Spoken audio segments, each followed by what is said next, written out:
কুখ্যাত যৌন নিপীড়ক জেফ্রি অ্যাপস্টেইনের সাথে সরাসরি যোগাযোগ ছিল ভারতের প্রধানমন্ত্রী নরেন্দ্র মোদীর।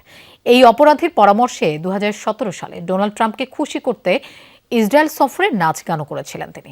মার্কিন বিচার বিভাগের প্রকাশিত আলোচিত অ্যাপস্টেইন নথিতে উঠে এসেছে চাঞ্চল্যকর এই তথ্য। কুখ্যাত অপরাধীর সাথে মোদীর সম্পর্ককে ভারতের জাতীয় লজ্জা আখ্যা দিয়ে তোপ দাগছে বিরোধী দলগুলো। অন্যদিকে নথিতে মোদী সম্পর্কিত তথ্যগুলোকে ভিত্তিহীন আখ্যা দিয়েছে দিল্লি সরকার। RFL gas stove hassle free auto ignition নিশ্চিত করে ঝামেলাহীন রান্না। আরএফএল গ্যাস স্টোভ, নিরাপদ ও ঝামেলাহীন। ২০১৭ সালে ইসরায়েল সফরে গিয়েছিলেন ভারতের প্রধানমন্ত্রী নরেন্দ্র মোদী। ৮.৫ বছর পর নতুন করে আলোচনায় মোদীর সেই রাষ্ট্রীয় সফর। মার্কিন বিচার বিভাগ প্রকাশিত কুখ্যাত যৌন নিপীড়ক জেফ্রি অ্যাপস্টেইনের নতুন নথিতে ডোনাল্ড ট্রাম্প, বিল গেটসের মতো পশ্চিমা প্রভাবশালীদের পাশাপাশি রয়েছে ভারতীয় প্রধানমন্ত্রী নরেন্দ্র মোদীর নামও। যেখানে এক মেইলে মোদীর ইসরায়েল সফর নিয়ে মন্তব্য করেছেন অ্যাপস্টেইন।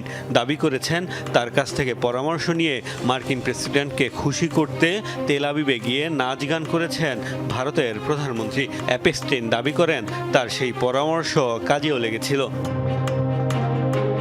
শুধু এই এক মেইলই নয়, প্রকাশিত বেশ কয়েকটি নথিতে উল্লেখ রয়েছে ভারতের প্রধানমন্ত্রীর নাম। আর তাই কুখ্যাত অপরাধীর সাথে ঘনিষ্ঠ যোগাযোগের অভিযোগ তুলে মোদীর সমালোচনা করছে বিরোধী দলগুলো। অ্যাপস্টেইনের সাথে তার সম্পর্ককে ভারতের জাতীয় লজ্জা আখ্যা দিয়েছেন কংগ্রেস নেতারা। অ্যাপস্টেইনের ইমেইলে মোদীর ইসরায়েল সফরের তথ্য ছাড়া উল্লেখিত বাকি সব দাবিকে ভিত্তিহীন আখ্যা দিয়েছে ভারতের পররাষ্ট্র মন্ত্রণালয়। আমরা তথাকথিত অ্যাপস্টেইন ফাইল থেকে পাওয়া একটি ইমেইলে দেখেছি যেখানে প্রধানমন্ত্রীর ইসরায়েল সফরের কথা উল্লেখ করা হয়েছে। ২০১৭ সালের জুলাই মাসে তার সরকারি সফরের তথ্য ছাড়াও বাকি দাবিগুলোর একজন দোষী সাব্যস্ত অপরাধীর ভিত্তিহীন মন্তব্য। আমরা তা প্রত্যাখ্যান করছি।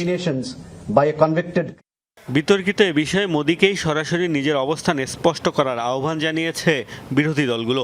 অ্যাপস্টেইনের সাথে তার কী সম্পর্ক ছিল সেটিও জাতির সামনে তুলে ধরার দাবি তাদের। মোস্তফা মাহমুদ, যমুনা নিউজ।